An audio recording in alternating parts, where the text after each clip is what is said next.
లక్ష్మణ్ మన ఊరి కథలు ప్రేక్షకులకు స్వాగతం. మాఘపురాణం 22వ అధ్యాయం మార్కండేయ చరిత్ర. 16 ఏండ్ల అల్పాయుష్తో జన్మించిన మార్కండేయుడు శివుని మెప్పించి దీర్ఘాయుస్సును ఎలా పొందాడో ఈరోజు తెలుసుకుందాం.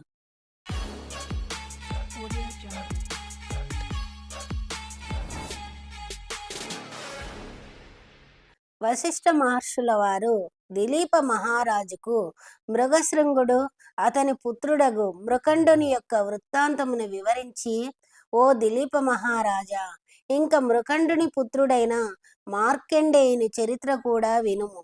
మార్కండేయ చరిత్ర అత్యంత పుణ్యదాయకమైనది.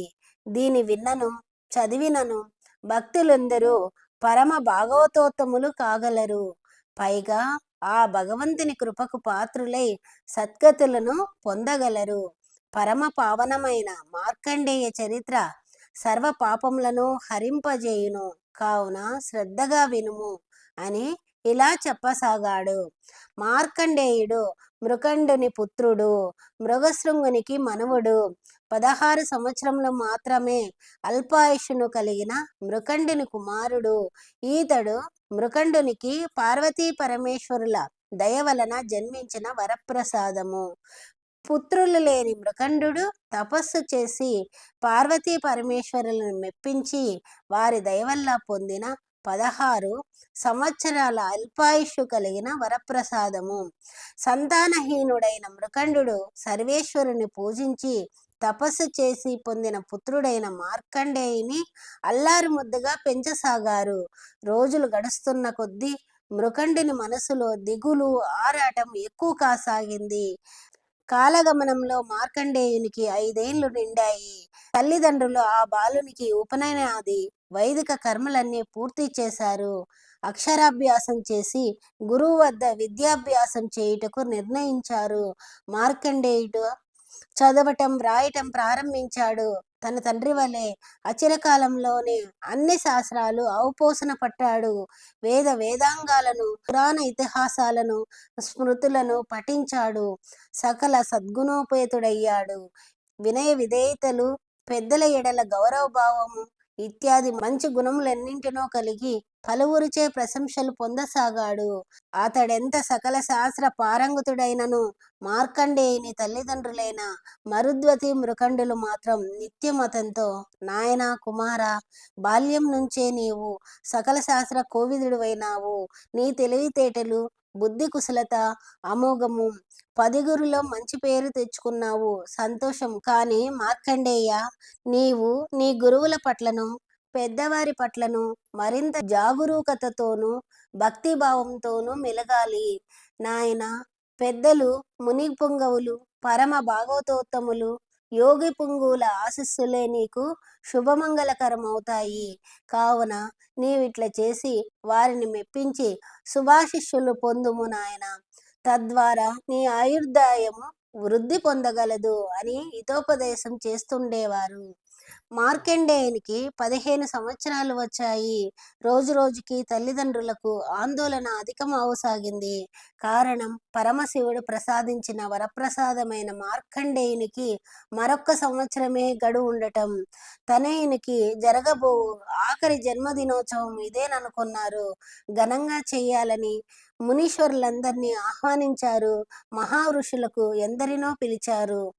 మార్కండేయుని 15వ జన్మదినోత్సవమునకు గురుతుల్యులు మునీశ్వరులెందరో మృకండుని ఆశ్రమానికి వచ్చారు. వారందరినీ మృకండు అమితానందంతో సత్కరించాడు. అతిథి సత్కారాలన్నింటినీ ఘనంగా చేశాడు.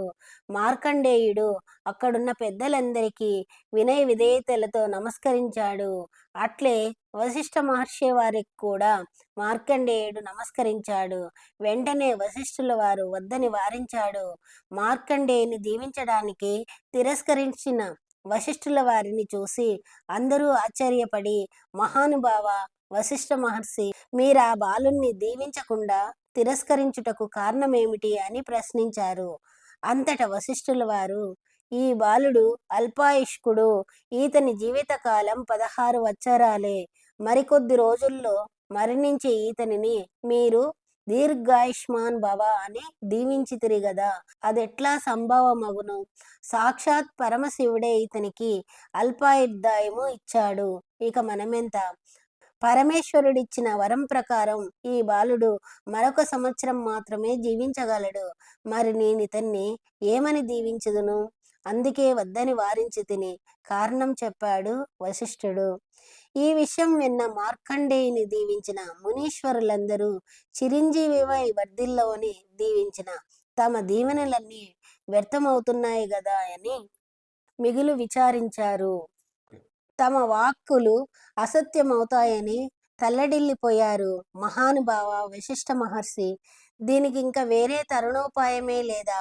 మహర్షుల వాక్కులు వ్యర్థమైపోవలసిందేనా అని వశిష్ఠుల వారిని ప్రశ్నించారు. ఆయన కూడా కొంత తడువు ఆలోచించి, మునిశ్రేష్ఠులారా, మనకున్నది ఒకటే మార్గం. ఈ మార్కండేయుని తీసుకొని బ్రహ్మ వద్దకు పోదము రండి అంటూ తమతో మార్కండేయుని కూడా తోడ్కొని సత్యలోకమందలి బ్రహ్మదేవుని వద్దకు వెళ్ళారు. మునీశ్వరులందరితో పాటు వశిష్ఠుల వారి రాకను కూడా గమనించిన బ్రహ్మదేవుడు సంతోషించాడు. మునీశ్వరులతో పాటు మార్కండేయుడు కూడా బ్రహ్మదేవునికి నమస్కరించగా, బ్రహ్మ దీర్ఘాయుష్మాన్ భవ, చిరంజీవివై జీవించు నాయన అంటూ దీవించాడు. అంతటా వశిష్ఠుల వారు మార్కండేయుని జన్మ వృత్తాంతం తెలిపి తరుణోపాయం చెప్పమన్నాడు. జరిగిన పొరపాటును విచారించిన బ్రహ్మ, అయ్యో తెలియక ఈ బాలుని చిరంజీవిగా దీవించానే అని కొంతసేపు ఆలోచించి, నాయన మార్కండేయ, భయపడకు అని ఆ బాలుని దగ్గరకు తీసుకొని, సాంబశివుడు ఈ బాలుణ్ణి సదా రక్షించుగాక అని మనసునందు తలుచుకొని శివుని ధ్యానించాడు. పిమ్మట, ఓ మునులారా, మీరు పోయి రండు, ఈ బాలునికి ఏ ప్రమాదం జరగకుండా చూసుకుంటాము అని పలికి వారిని పంపివేసి, మార్కండేయుడు, నేను చెప్పినది శ్రద్ధగా వినుము. నీవు పుణ్యక్షేత్రమైన కాశీకి పోయి నిత్యము ఆ కాశీ విశ్వనాథుణ్ణి మనసారా సేవింపుము. నీకే అపాయం రాదని ధైర్యం చెప్పి పంపివేశాడు. మార్కండేయుడు మరల తన స్వగృహానికి ఏతించి, తల్లిదండ్రులారా, నేనా కాశీ విశ్వనాథుని సేవించి వచ్చేదను, అనుమతించండి అని తమ తల్లిదండ్రులను కోరాడు.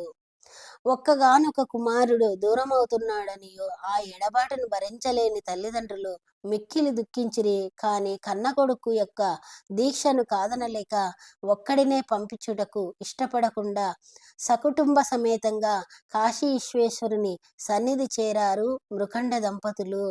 కాశీ విశ్వేశ్వరుని సమీపంలోని ఒక ఆశ్రమాన్ని నిర్మించుకొని అక్కడే ఉండసాగారు.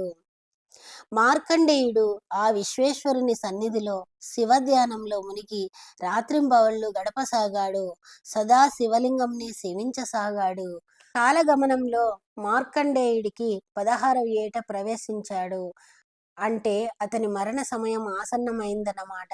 మార్కండేయుడు జీవితకాలం పూర్తయిందని తెలుసుకున్న యముడు, భటులారా వెళ్ళండి, కాశీక్షేత్రంలో ఉన్న మార్కండేయుని ప్రాణాలను కొనిరండి అని ఆజ్ఞాపించాడు. యముని ఆజ్ఞ ప్రకారం యమదూతలు కాశీలో శివసన్నిధిలో ధ్యానం చేసుకుంటున్న మార్కండేయుని వద్దకు వచ్చి ప్రాణంలో తీయబోయారు. కానీ లాభం లేదు. ఆ మార్కండేయుని చుట్టూ తెలియని తేజస్సు ఏదో ఆవహించి ఉన్నది. ఆ వేడిమికి యమదూతలు నిలవలేకపోయారు. కాలపాశం కూడా మార్కండేయుని చేరలేకపోయింది. ఆ తేజస్సు యమభటులను తీవ్రంగా బాధింపసాగింది. ఆ బాధను భరించలేక యమదూతలు నరకానికి పారిపోయి, ఏలిక, ఆ బాలుని ప్రాణంలు తీసుకొని రావటం మా వల్ల కాదు, మేమతని సమీపమునకే పోలేకున్నాము.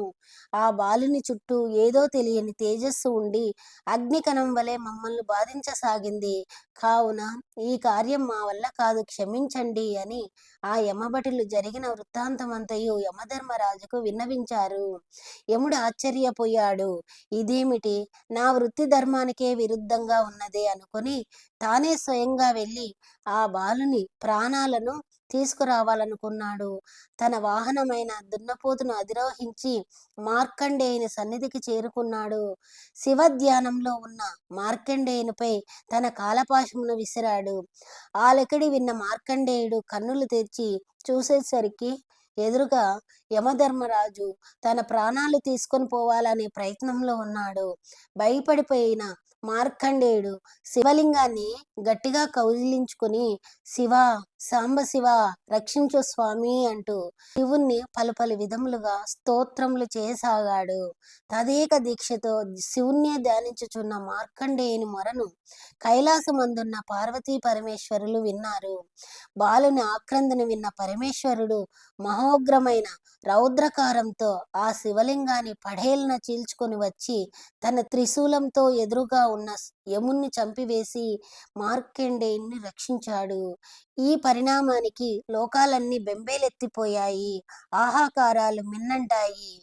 యముణ్ణే చంపేయడంతో అష్టదిక్పాలకులకు బ్రహ్మాది దేవతలు పరుగు పరుగున వచ్చి పరమేశ్వరుణ్ణి పలు విధాలుగా ప్రార్థించి శాంతపరిచి మహేశ్వర శాంతించుము, కోపం చల్లార్చుకో. యముడు తన విధిని తాను నిర్వర్తించాడు.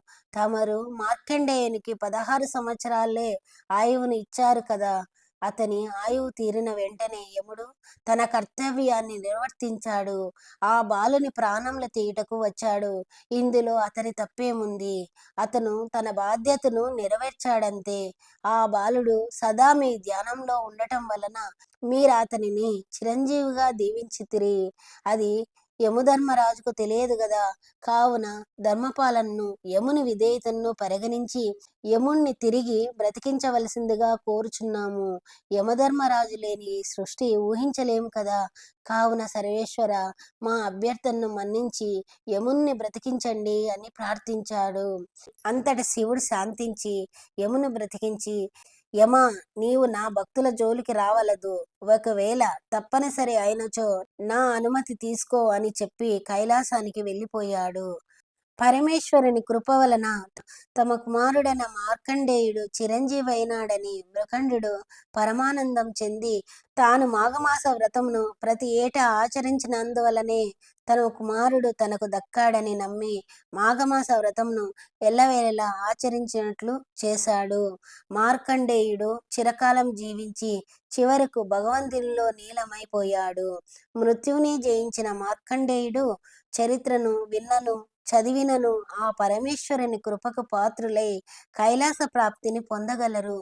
మార్కండేయుని భక్తి శ్రద్ధలు, ధ్యానము, శివారాధనములు, పూజలు ఇత్యాదులన్నింటినీ సర్వులు అలవర్చుకొని ఆ సర్వేశ్వనికి కృపకు పాత్రులై తరించాలి. మహిమాన్వితమైన మార్కండేయ చరిత్రను పురస్కరించుకొని మనమందరము మహామృత్యుంజయ మంత్రమైన ఓం త్రయంబకం యజామహే సుగంధిం పుష్టివర్ధనం ఉర్వారుకమేవ బంధనాన్ మృత్యోర్ముక్షయమామృతాత్ సర్వం శివార్పణమస్తు. స్వస్తి.